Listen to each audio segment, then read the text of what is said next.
Live video will resume in a moment. There we go. There we go. All righty then. Cool. See if it works. Awesome. Are you there, world? Technology.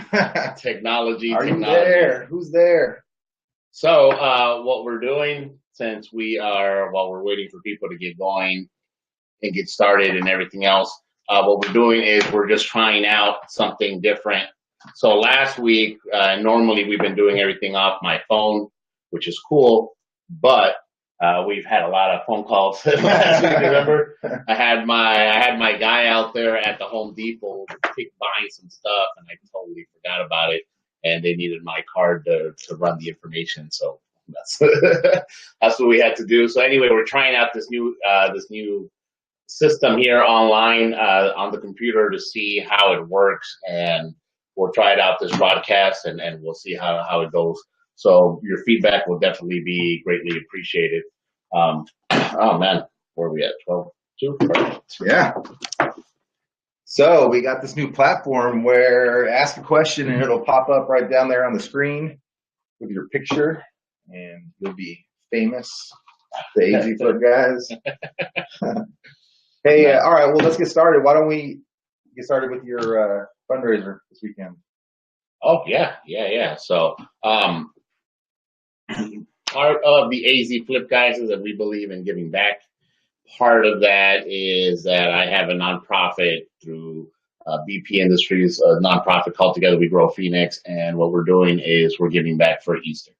So we talked about this before in some of our other videos, but we're going to go out to it's a mobile home park over in the West Valley, over in a town of Avondale. Now, Avondale is the nicer, newer part, and then the older part, and this is in the older part.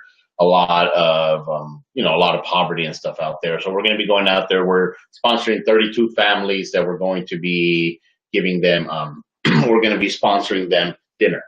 So we're going to be giving them ham. We got some pies for them. We got some Hawaiian rolls.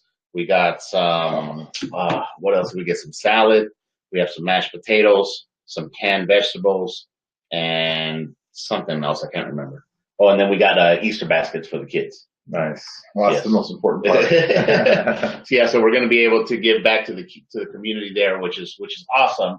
And then more importantly, be able to just, I don't know, man. It's very important to be able to give back. It's very important. That's all you've been doing. It's amazing. The impact is so huge because your sphere is so big. So not only are you reaching everybody you're reaching a lot of the people that they know, and that's been it's really it's a compound effect. It always kind of transcends that way, and it's crazy to see.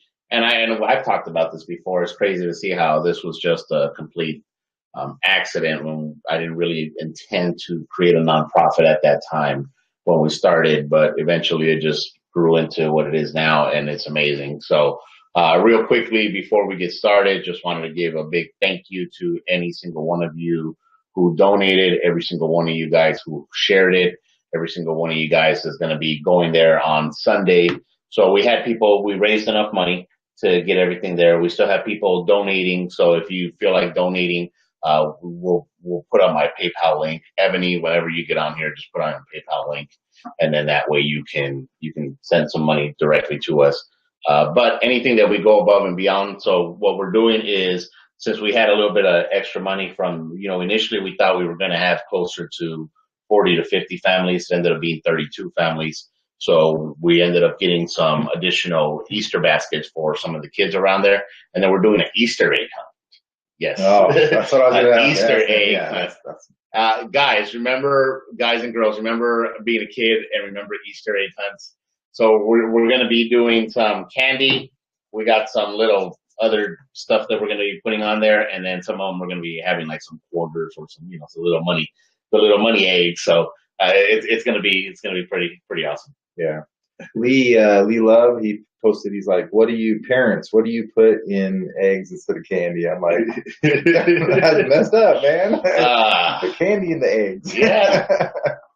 Quarters are nice though. I mean, you can put other than money or maybe a little toy, a little erasers or something like that they can kind of play with. Yeah, but I mean, candy. Come on, you have to put little jelly beans in them. So. Oh yeah, the Cadbury eggs. You gotta do those. Oh man. So we got all that stuff. We went to go buy all of that stuff over at Costco with the donation. So big thank you for that. Big thank you to our corporate sponsor. We do have a corporate sponsor who's been helping us out. He was actually that company was the largest donor for this particular event. So if it wasn't for them, we wouldn't have been able to reach our goal. We actually would have been under our goal. So thank you for them. Awesome. All right, man. So let's talk some real estate. Let's do it. Real estate. So we have a few deals that we're working on together. Yep. So we can talk about those. Yep. And then if you guys out there have any questions, feel free to put it on there. We will be going ahead and answering any questions live. We don't really have a particular topic for today, so we're just going to be talking about our different deals that we have going on. And then if you guys have any questions about real estate investing, about any of our deals in particular, feel free to ask them, and then we'll respond to them live. So, so we got Wethersfield, and we have Cavalier. Yeah. So let's talk about Cavalier. Yes. Because Cavalier was a deal that I didn't really see much, other than I think I went to go see it after we closed, and then there was a person that sold us the house that was living there for an extra like 2-3 weeks or something after we closed. So after he left, I went to go take a look at that, and then house looked in pretty decent condition, but now we're doing the rehab, and you said there was a problem that arose. Right, yeah. So it looks super clean, man. Good roof. Got in there. It wasn't bad on the inside. The walls weren't bad. So all that is still true, but we got in there, and the panel, I didn't get in there before we closed on it. We assumed a budget, and we probably won't go past that budget anyways. Yeah. Because there's less having to do on the back end. But the electrical was just a mess. So we got electrician in there, get some. Well, at first we just thought there were no grounds. So in Phoenix, a lot of the older homes, they didn't do grounds. So if you see the 2-prong outlets, there's no ground, for the 3-prong. So Albert said something. There he is. Can we knock that down? You see that little square thing? Oh, that thing? No, I don't know. No, that's fine. I mean, no. All right. So check on Facebook though. What's Albert's question? That's fine. So Albert's question is, what would you advise to an agent that wants to get into flipping? What would be the first step? So that is a CashFlow Kris question. So go ahead and answer that, buddy. Yes.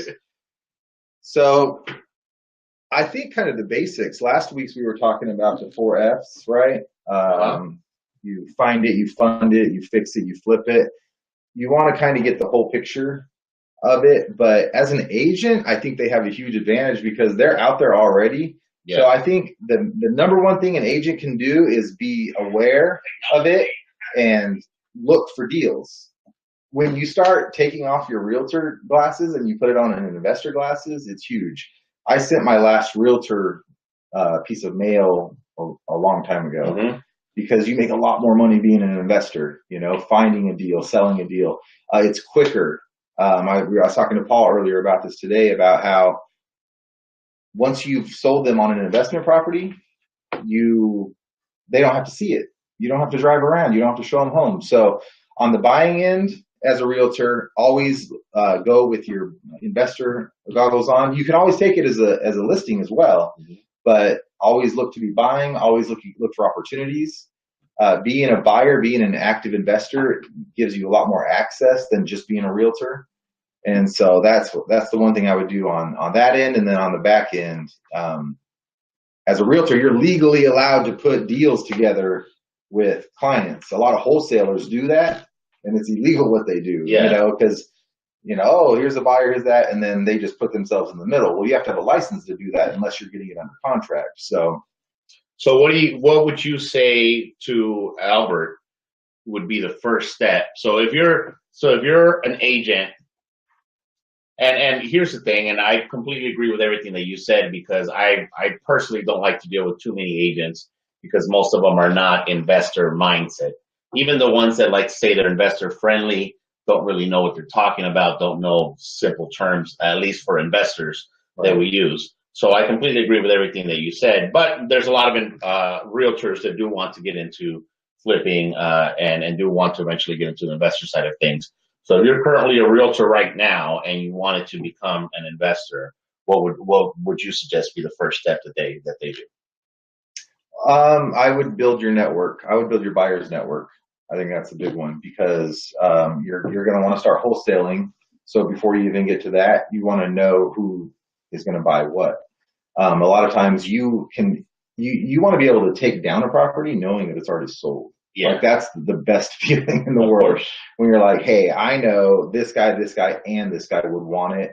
And so, as soon as they get it signed, it's done. Like the deal that we just sold. Right. Yes, that one. I mean, we knew it was sold when we bought it. So yeah, some are just so good, you just know it is. So yeah, that's what I would work on, and that's what we are going to work on. So then your suggestion would be for them as a realtor to start growing your investors buyers list. Yeah, your network. Okay. As far as investors, you know what I mean? You want to have your in buyers. You want to have a lot of people within your network that do what you do and that you can sell to. Nice. Yeah, perfect. So there you go, Albert. If you guys want to get into flipping, make sure that you start building your network. And that's something that I talk about a lot of times in my, with the VP, the mentor videos, excuse me. And then just in general, I'm always talking about your network is your net worth and just being able to leverage your network. And who you are, who you hang around with is going to determine where you're at. Yeah. So yesterday we had my brother's birthday, which you went. Awesome. Our buddy Paul showed up also. So we had AC Flip guys representing a bunch of our 2% Club members and a bunch of our other entrepreneur friends. So it was just a great time. The reason why I bring that up is we were driving over there. The Lyft driver, he had just got fired from his job. He said he was an IT guy. He said it was a really good job, but it was very inconsistent. And they, the company itself just didn't care after a certain point because, they'll just fire you or whatever. Right. So, he's like, I'm starting my business. I'm not sure what to do. And I'm like, first thing that I would suggest for you to do is to just start networking. Just start going to different networking events and start being around different business owners and just seeing how they think, seeing how they act, seeing how they get around. And that was advice that was given to me. So I think that's great advice. So if you're currently a realtor right now, and if you're not a realtor and you want to get into the real estate investing, that would be something that I would suggest. Kudos to Carmen and Darius, Britt. Yeah. Kudos to Jay and Samara, both couples here that moved to Phoenix probably less than 2 years ago or so, or at least got into the real estate investing side of things less than 2 years ago. And we've seen a tremendous effort in their part to network and get around people and get connected with the right people. And we're able to eventually turn that into money in their pocket, which is amazing. Which is definitely amazing. And shout out to Jeff Fagan, man. As I was looking at that group last night, I mean, I think there was like 18 or 20 of us, and a large portion of that, we met each other through the 2% Club. You know what I mean? Like I knew you before, but I didn't get to know you until 2% Club. Yes. Because, you're there and then you talk afterwards. So like that was Jeff's little plan right there, man. That was awesome. And for you guys that are not in the Phoenix area, the 2% Club is something that our mentor Jeff Fagan started. Basically, the 2% Club, he got that from Napoleon Hill. In Napoleon Hill, Think and Grow Rich, I believe. At the end, he says something about the 2%. So he wanted to create something for the 2% Club. And basically, we just talk about the mindset. We study a book called Secrets of the Millionaire Mind that was written by his buddy T. Harv Eker. So it's just a great energy. If you guys are in the Phoenix area, highly recommend that you guys come check it out. It's over in the Northeast Valley. It's from 8 a.m. to 9:30 a.m. on Tuesdays, every single Tuesday, like clockwork. He's there 8 a.m. And man, this guy's consistent. And the one thing, and before I answer, because we have Albert who has another question. But before we get to that question here, the one thing that has impressed me, the one thing that I truly respect about Jeff more than anything is that he's always been consistent. So he's always been pounding stuff. And for you guys out there, you've heard us say, you probably remember me saying last week about personal development and getting your mind right. And we can use a real estate analogy, which is that your building can only be as tall as your foundation is deep.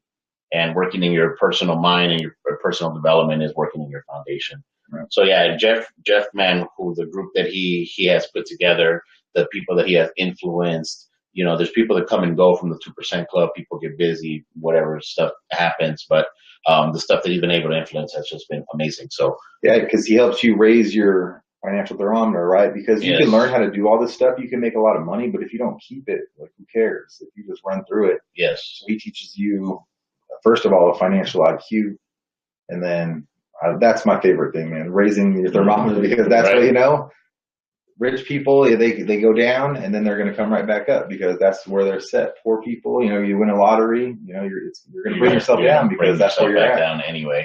And people do this on a regular basis on many different things. Albert had a different question here. Let me see. Do you attend a lot of real estate investing group meetings, clubs, etc.? So, Albert, I'll answer the question, and then you can answer this. So I do answer. When I first started, I used to attend a lot of different general networking events. They weren't real estate specific. They were networking events. And then as I got more into real estate, then I started doing more and more of these groups. As we continued to grow in our company, eventually I kind of started tapering off on that. But recently, we've been putting together a plan to allow me to start networking a whole lot more. So, going to be going back out there a whole lot more. I did stop, but I will tell you that when I was doing it, that was definitely been some of the most successful, profitable, longest lasting relationships have been people that I met through networking. Now, with that being said, though, I may not go to these groups or to the meetings that much, but I still network everywhere that I get the opportunity. And now, through the power of social media, we're able to network all the time at all times with many different people. So at any given time, I can always send somebody a message and say, "Hey, how's it going? My name is Brian. I see that you do this. I see that you do that." There is this girl who I met at one of the groups. I want to say, and I want to say it's Raisha. I always mispronounce her name. I know that I do. But anyway, I met her at the AZ Millennials group. Uh-huh. So we had a millennials group that was specifically built around real estate for millennials, and we were talking about that with a good friend, Jay and Samara. I met her, found out that she likes to go hiking, and found out that she likes to go hiking at the mountain that is like right there. If I leave right now and I walk to that mountain, I'll be there in 5 minutes. So I found out that she went to go hiking there, and I said, "Hey, let me go with you. Let me know what time you're going to be there." And I ended up showing her a different trail than she was normally used to taking. And then we just talked and, networked and talked some more up there and talked some more when we got down. And it was just a great way to network. So to answer your question, Albert, I don't attend a lot of the meetings right now. I do plan to get back to the meetings to further out some of my personal business goals that you saw earlier. But I do network every chance that I get, especially through social media, to be able to leverage the connections that you have out there. So your Instagrams, your Snapchats, your Facebooks, definitely use those things. So what about you, man? I'm a lot like you, man, because the answer is absolutely yes. But for the most part, we've kind of put in our time.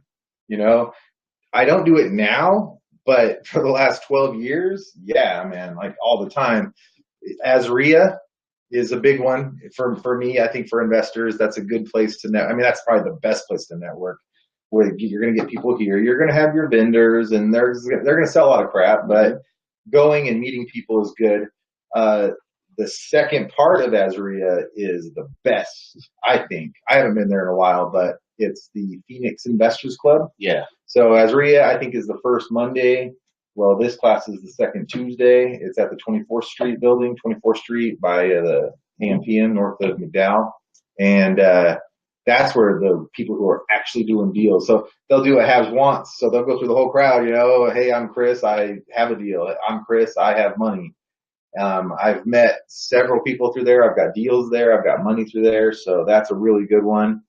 And then just, I'm always learning. I mean, we drove by when we were heading up to the thing last night, we drove by a hotel, and both me and Paul were just like, man, I've been to that hotel I've been to so many seminars at that hotel. I mean, hours and days just learning. I mean, I've taken it all. I did Fortune Builders. I didn't pay for it, but their intro class. I've done everything.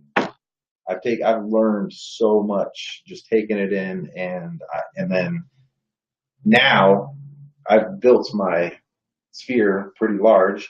I still need to grow it, but I put in a lot of time and a lot of nights, and now I like to get home to my kids. And you bring up a good point there, which is networking at events. So as opposed to going to a specific,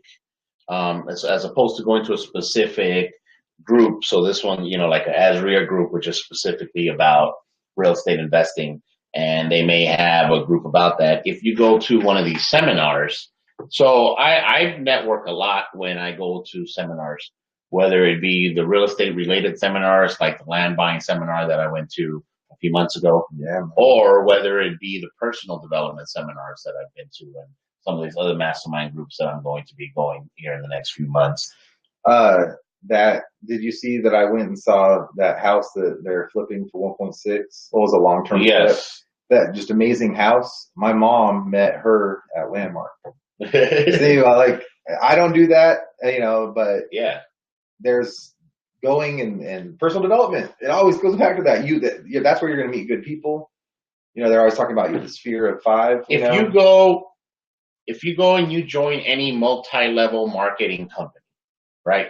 And I'm not I don't have a multi-level marketing company. I'm not associated with one. I'm not trying to pitch one. So it's not like that. But if you go to any multi-level marketing company, every single one of them will push you to personal development. Every single one of them will say, okay, look, here's the product, here's how you sell, here's how you work the website. And by the way, we really do this, and that. Look, man, every time I move, every time I push the table, so I have hands off. Man, I have to get my hands off. What kind of crap is this? We may have to rethink this Be Live. But anyway, anytime you go to one of these things, they're always talking about personal development. They're always talking about the books. They're always talking about the CD series. They're always talking about different seminars. They're always talking about different things about personal development, specifically around that. So highly, highly recommend that you guys spend time, money, effort into personal development. But to go back and answer Albert's question, this is a great way to network.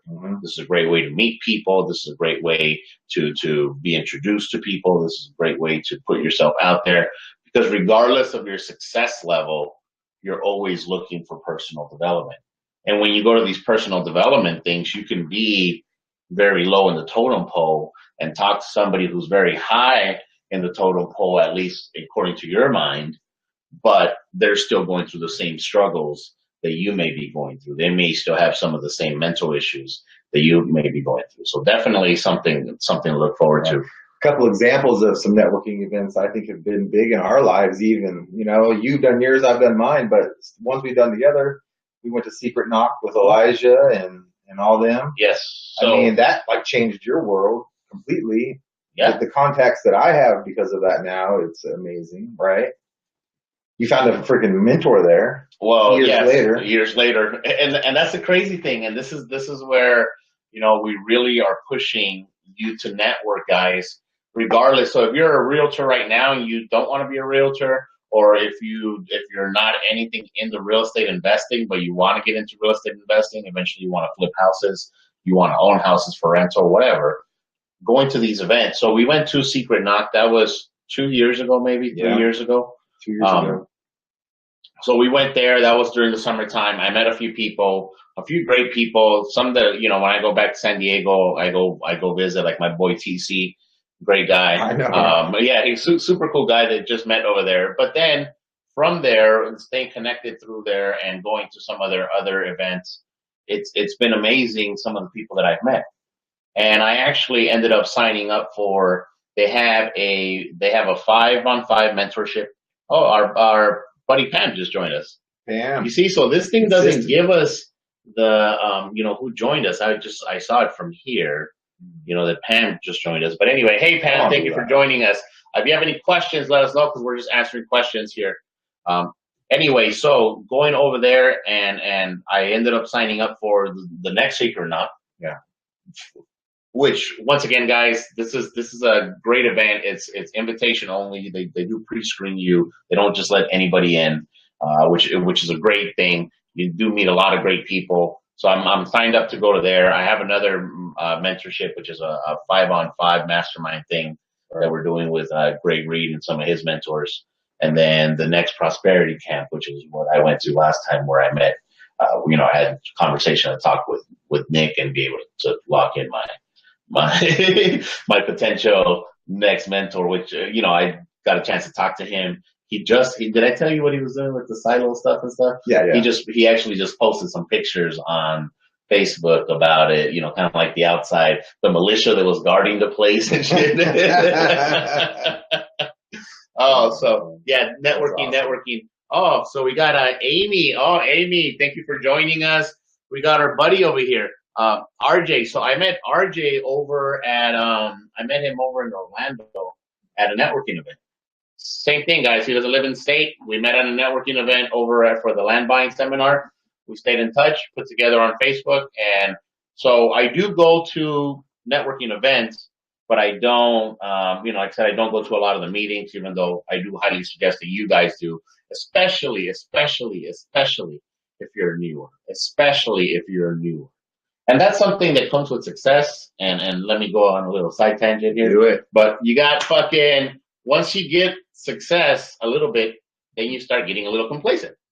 So easy to get complacent. And it's very easy to get complacent, especially when you got a wife, you got kids, you got other shit you want to do, other things that you're doing, other companies that you're running, other events that you're going.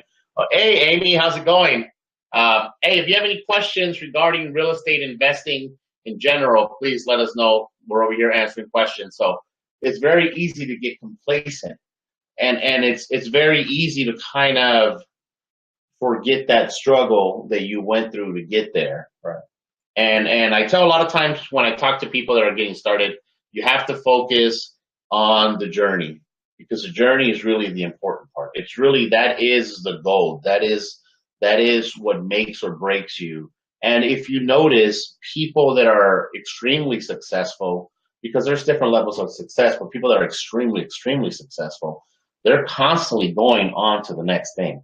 They're never satisfied with one thing or the other. So anyway, guys, highly recommend that you guys are going to these networking events. Highly recommend that you're spending time there, that you're networking with people, getting to know them. So let's go back to our property that looked good. I went to go look at it. I thought it looked fucking good. Nice neighborhood, nice roof. The AC unit looked good. Went in there. There was no holes on the walls. There was nothing missing. There was no tile broken, no anything like that. It looked older, but it didn't seem like it needed to have any type of major updates.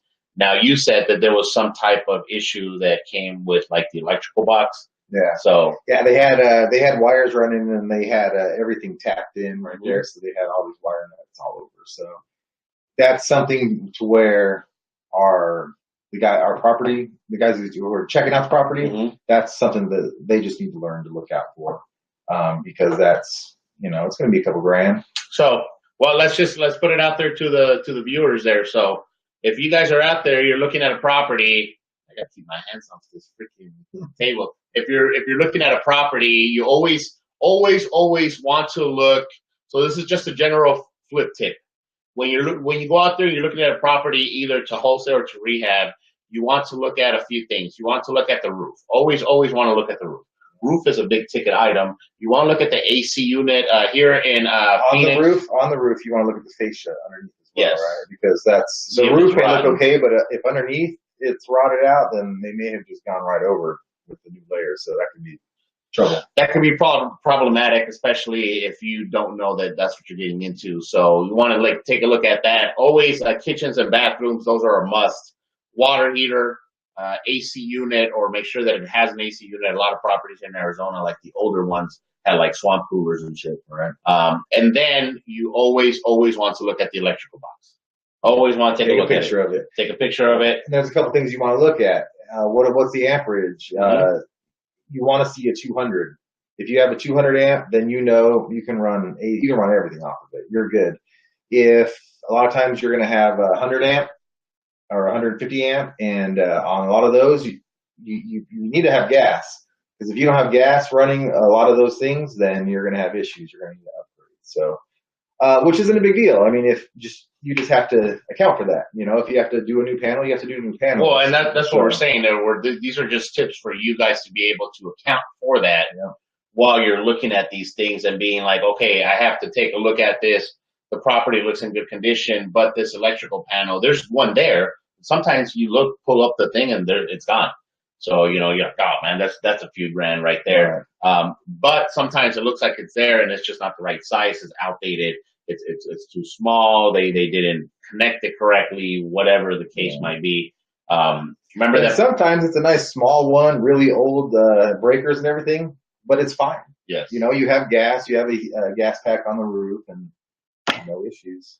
And yeah, you just have to take a look at that. So anyway, guys, that is something that you have to watch out for. That's something that you have to go out there, especially if you're flipping properties, if you're going to be buying these and taking these down yourself. So you got any question? Yeah, Amy had a question here. Let me see. First one, need to do some knocks when people are actually around there. Oh, okay, so that's not. Did she have a question? Yeah, here we go. Yeah, let's see. It wasn't the best way to get a house. Is someone house rich and cash poor? They can't afford to handle that deferred maintenance. Absolutely. Then you can diminish the cash value they get because of this. Oh, can you diminish the cash value they get because of this? I'm not. I'm not sure about that second part of the question, but we can answer the first question there. So getting somebody that is house rich but cash poor, that is definitely a great way, a great individual to target that is probably going to be motivated to sell. Now, same thing on the side, just always want to let you guys know, especially if you're working as a wholesaler or if you're an investor but you're talking to the sellers yourself. We don't deal with people that want to sell their house. We deal with people that need to sell their house. Right. It's a huge, huge, huge difference. Huge difference. Because somebody might be in the situation that Amy talked about, where they are house rich but cash poor, but they may not need the cash at this moment. So there may not be that pain for them. There's not that necessity for them to sell. And in order for us as investors to buy the properties, for us to make sense, and for us to be able to make a profit, for us to be able to pay back our investors or our lenders or whoever it is that helps us out for that portion of it, then we need to make sure that there is, as we call it, meat on the bone. Absolutely. So we want to make sure that when we're going after this, so going after somebody who is house rich but cash poor is a great way, or that's a potential good lead. Yeah, because you're solving you're solving a lot of problems for them, because their problem, they need cash. Yes. They need something quick, and you're solving that. You know, it might be medical issues, it might be a lot of things, but finding that motivation and then offering a solution to them. You know, because we don't go out stealing properties. I mean, people have choices. A lot of times, the people we work with, they don't want to list with a realtor. Either they need a for-sure deal. I mean, an agent can come and say, hey, I think I can get you this, but unless it's an offer, you know what I mean? So we're going to give them exactly what we say we're going to give them.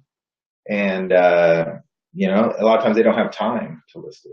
You know, that takes a lot of time. So they need a quick closing. So those are the things that we can offer, especially if they need cash. So. All right, let me see.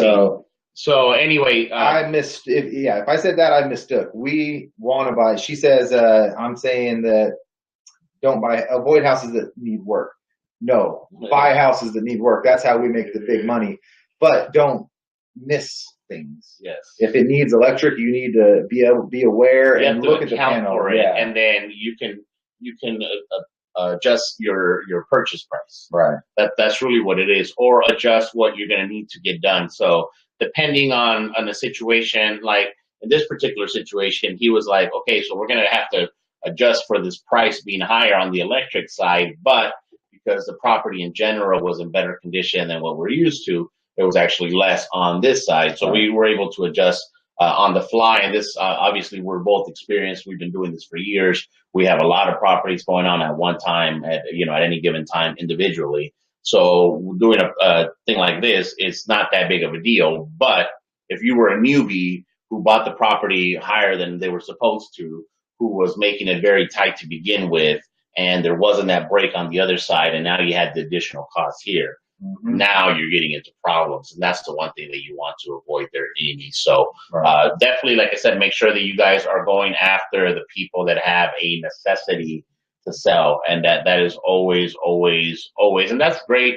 advice if you're a wholesaler. That's great advice. Oh, so we have Elizabeth here and Valentin who are joining us. Hey, so Elizabeth is supposed to be joining us here on Sunday, so I hope to see you there. We should be there, I believe, at 8 a.m. is when we should be setting up, and then 9 a.m. is when we should have everything and have the families come out and start getting their stuff. So anyway, hope to see you there, Elizabeth.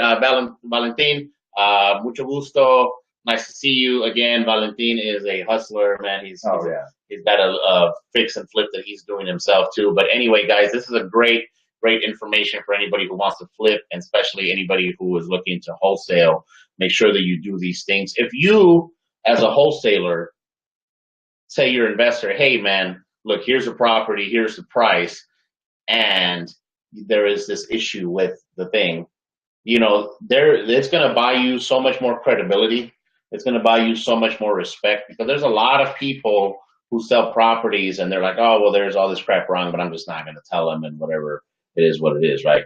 And when I was wholesaling, I always made it a point to talk and find out as much information as I could. And when there was anything wrong with the property, then I would always tell my investors and be like, look, man, I brought the property. So it would be honest, and they knew what they were getting into. And sometimes they may be like, hey, because of that, I can't go higher in price, so I'm only going to be able to give you less money. So sometimes it would backfire on me, but in the long run, in the long term, it always benefited me to be able to do that. So anyway, Elizabeth, see you Sunday. Yes, perfect. See you on Sunday. Amy, looking need to go, not want to go. That is correct. That is correct, Amy. And that is 100% correct across the board, especially when you're dealing with the homeowners directly. You want to find people that need to sell, not people that want to sell. People that want to sell will be like, oh, well, just give me an offer. Oh, let me know. Whatever. Just drive it and let me know what you think. And whenever you just get around to it, right? That's not the people that we're looking at. People that need to sell. You send those to a realtor. Yes, exactly. And that's fine. And that's, if you're a realtor, this is a great way for you to get an additional lead, right? Sure. So if you're out there door knocking or gathering leads yourself, and you come across people, as inevitably you will, that are just, they have a want to sell, but they're not really in that dire need. Oh, great. Well, let me put you here. Let me sign a contract with you. Let me do whatever we need to do from our end, and we can put you into our realtor. Or you can go ahead, if you're not a realtor, like I'm not a realtor, you can refer them to realtors or other people to be able to build that relationship and that network. Yeah, you want a realtor to bring you a deal, bring them a deal. Exactly. So that's fair, right? It's extremely fair. Let me see. Question here. Antonio Rodriguez, what do you think of 13th Avenue in Peoria? Awesome. Hold on. So let me see. Before I get to Antonio, Valentin says, saludos, amigos. So, hey. Hey, what's up, Valentin? So Antonio, 13th Avenue and Peoria, that is what's known as Sunny Slope. The slope. Man, so I've talked about the slope many times. I live in the slope myself. We are live from the slope.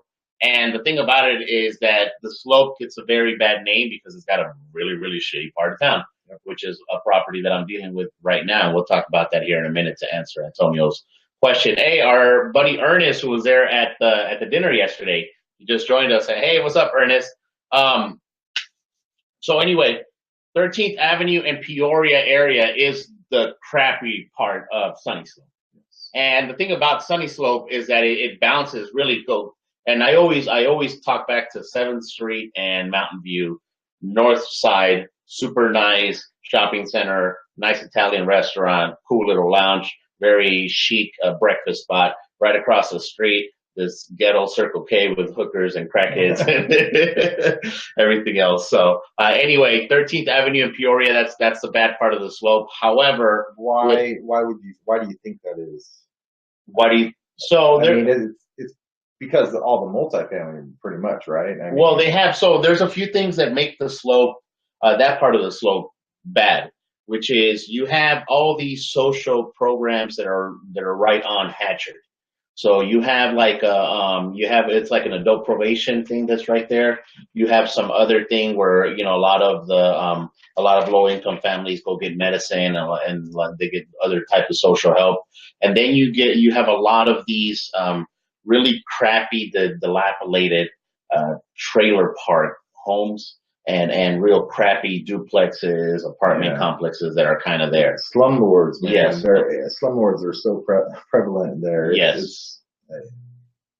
But in addition to that, south of Hatcher, between the canal, you got all these industrial areas where a lot of these tweakers or crackheads that are out there stealing stuff. That's where they come in and they turn in their wire or whatever it is that there is. So it's kind of a breeding ground for that. But to answer Antonio's question, though, I like the area. We have a property that I just did over on 17th Avenue and Hatchard, and I have a property that should be getting on the market here. I talked to the contractor. He said that they finally got everything approved from APS. So pain in the ass, man. But that was over on 16th Avenue and Peoria. Right. So 13th Avenue and Peoria, right down the street, right there. Yeah. I don't dislike the area, but I will tell you that if you're buying stuff in that area, make sure that you get it cheap. Buy it right. Yeah. Buy it right. That's one of the areas. Slope and South Phoenix are two areas that we're super bullish on, man. I mean, we think these are the next. I don't know if Slope will be a gentrification type thing, but I think it's just going to get nicer and nicer. I mean, right up the road, there were comps at like $100 a foot on some. I was thinking about maybe doing a new build or something around here, but it's going to have to. Well, the property that I talked about over on 17th Avenue and Hatchard. That's the property that had a bunch of crap in the backyard. Mm-hmm. We've talked about it a few times. My guys are over there right now, finished cleaning up, and there's this big old thing that we need to get rid of. But anyway, I was called there by the cops yesterday, and there was some squatters that were living in the back there, and we had already told them to go, and we told them to kick them out or whatever. So I was talking to the cops, and they're like, "Yeah, man, we're really trying to clean up this whole area." About 4 or 5 houses down, and the reason why initially I locked it up in the contract because I was going to buy it was that the exact same model, they did a rehab on it and they sold it for, I think it was like 170, 180, and it was backed up to like a mechanic shop or something, which doesn't normally happen. So Antonio, just so you know, we believe in our professional opinion that area is going to continue going up as the years pass by. If you can buy and hold, so it's rough, so just buy cheap. Yes. If you can buy and hold in that area, oh man, you're going to make a lot of money in the future. I agree. I think it's just going to continue going. And the one thing that I say all the time, south, so Dunlap, south of that, you have what's known as North Central. Big old freaking houses, big old acreage. They have these huge lawns going down Central, beautiful. Then from there all the way to the base of the mountain, which is Sunny Slope. She said, buy it right and get it done. Well, Amy knows about that because Amy was helping me out initially with helping get all that trash out. It's not bad advice. Oh, man, it's not. And that's the thing is that's the bad part of the slope. But we have a good part of the slope, which is where I live. And that is nice. We did a flip over there. We did a flip on 15th Avenue, 15th Street flip. Yeah. Was over there. Really nice. So it was really nice. But you have this area here that's south of the mountain. This is kind of crappy. This is all going to have to get redone because north of the mountain you have what's known as Moon Valley, another nice neighborhood. East of it here you have the nice side of Sunny Slope, and it just has no choice but to eventually go up. So that's my and Chris's professional opinion about the Sunny Slope area, especially that crappy part of it. If you're going to buy there, buy low. If you're planning on wholesaling there, make sure that you lock them up cheap. Yeah. Because it's just there's a lot of things, there's a lot of issues, there's a lot of tweakers, there's a lot of crackheads, there's a lot of squatters, there's a lot of things that are in that particular area, the 13th Avenue ish area. So yeah, just keep that in mind. But as we take on these deals and flip them, I mean, you got nice families that move in. You know, if you think about 16th Avenue, it was a crappy little house. Mm-hmm. Now it's a beautiful house. It'd be nice. And with that family's going to live in it, they're going to take care of it most likely, and so it's transitioning that way. And the one here, a lot. The one here on Carroll that I was talking about on 17th, if they do it, because I ended up wholesaling it to somebody else, so if that guy ends up doing it like the other one, I mean, it's just going to beautify that neighborhood. Raising this property value by 100,000. And then the one next door is full of tweakers, which the cop yesterday told me, like, yeah, we're working on getting all these people out of this particular property. That's another one to look at, guys. If a city is putting money into particular projects, that's what you want. We bought a duplex, Elijah and all, and I know it's a fourplex. And actually, a couple years ago, I got it from a police lead because they had the guy wanted to sell. He had all these squatters, and so we took it over and made a good profit. But they had like 20 homes that they were targeting because they were. And I mean, honestly, I've talked about it before. That me personally, with my company, I want to start up a fund to be able to redo the Sunny Slope area, especially that particular part of it. Mm-hmm. And I've always just Sunny Slope beautification project, right? I mean, do it, I will. And I've always had this idea to be able to do that for that particular reason, because I do believe that as you start filling in, it just kind of starts nicing everything. And then if we just can go to just like Amy just said, man, the neighbors. Yep. There's good people to live there. You know, they don't want to live next to crackheads. So neighbors are going to love you. The community's going to love you. Yeah. So there was this guy who lived right down the street, and he was like, "Oh, those motherfuckers who live next door to the house that we were buying, you know, they're always breaking in and taking stuff or whatever." And some of them, they were like hanging out in that backyard, because the house that we bought was abandoned for a while. So it had a really big backyard. People were out there. I mean, they were sleeping there. It had a little room in the back. So whatever, it had all this stuff. But once we were there, they were thanking us. So Amy was there helping us. They were thanking her a lot. When I was there, they were thanking us. When my guys have been over there cleaning up and stuff, they've been thanking us. They've been really, really nice about it. The cops were extremely nice about it. Yesterday, that's the nicest interaction I've ever had with a police officer. Not that I've had a lot of bad ones or anything like that, but no, he was like extra, like super nice. He was just like, dude, I'm so glad that you guys are like buying these properties and you can help us, and we'll be getting rid of the guys here next door, and hopefully you guys can take these ones too. So once we start doing these projects, I think I figured it out. What?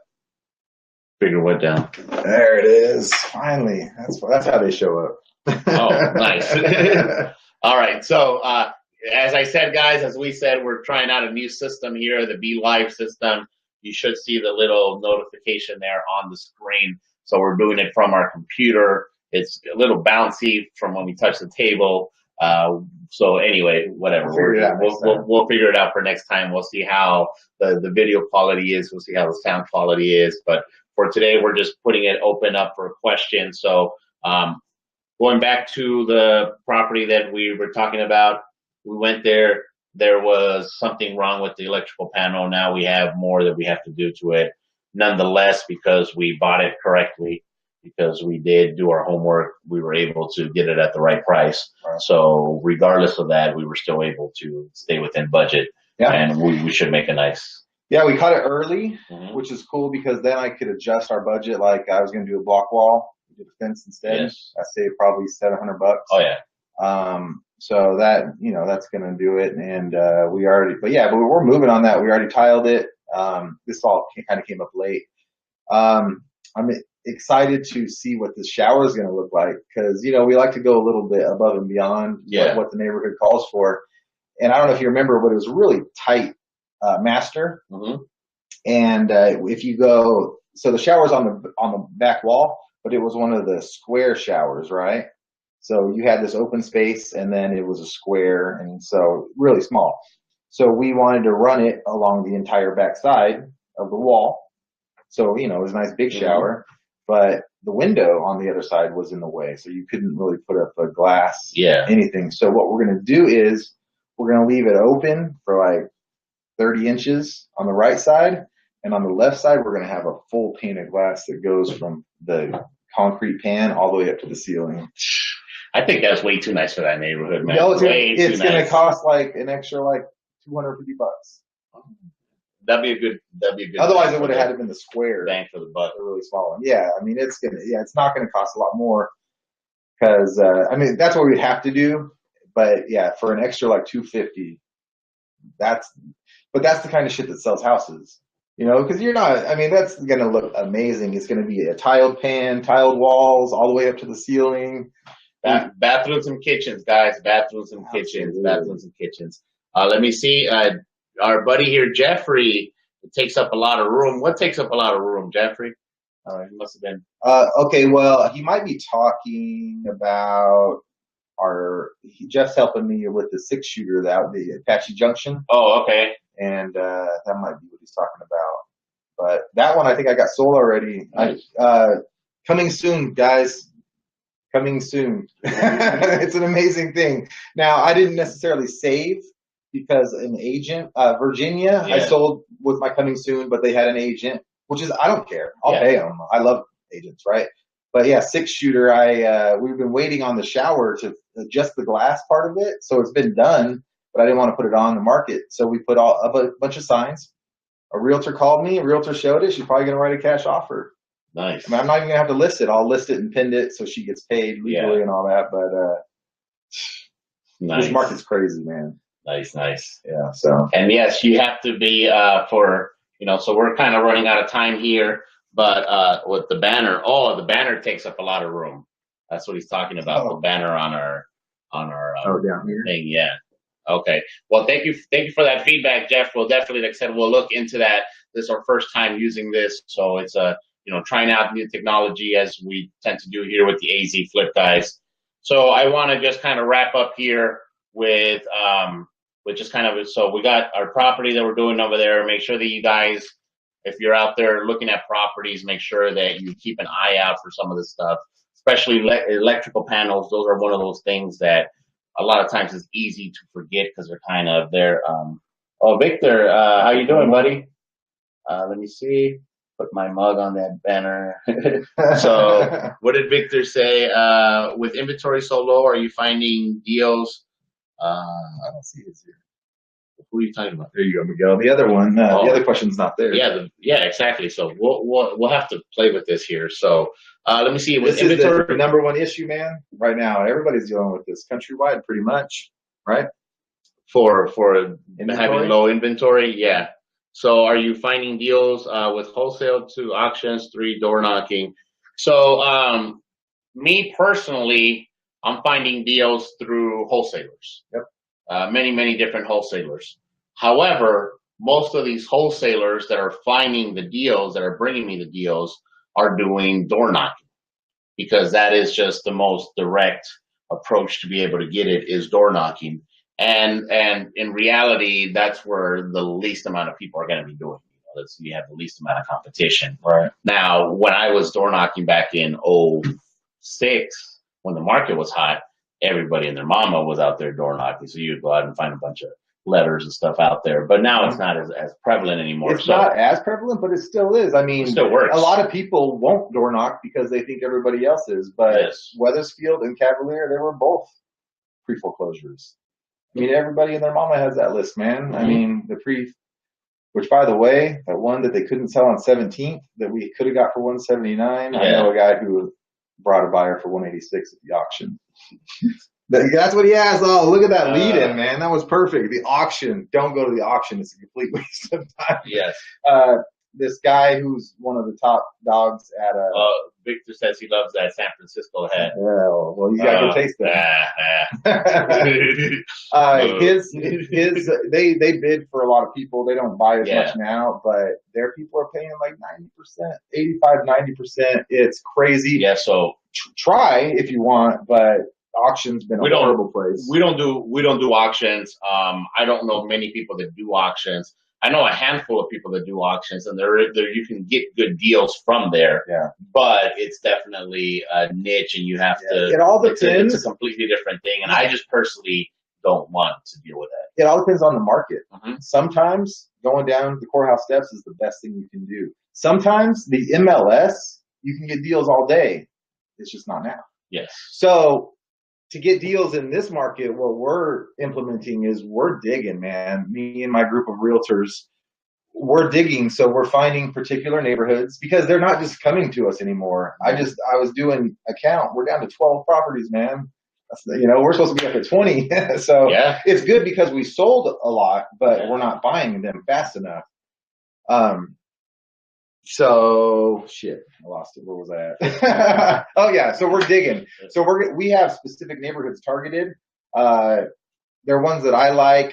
There's big spreads within the neighborhood, and then we usually keep them like 1970s, 1980s, so we don't have to deal with all the electric and all that.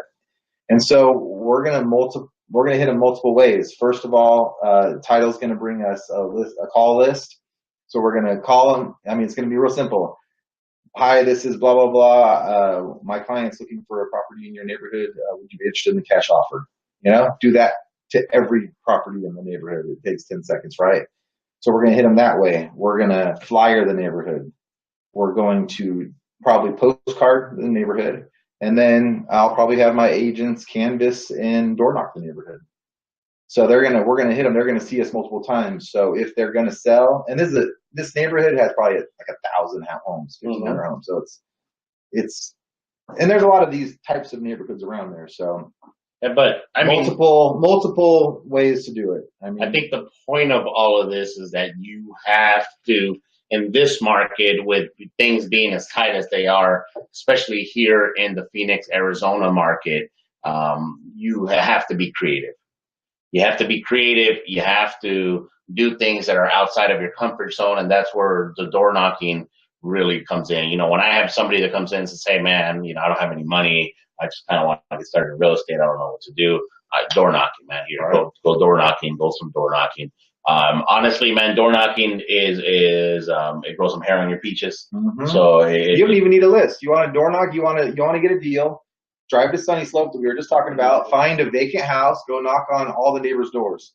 Do you know where this guy lives? Do you know how to get a hold of him? That's simple, right? Yes. Dig. Get a hold of him. And that's the thing is that in this particular market, you are now forced to do that. Hey, Israel, thank you for joining us.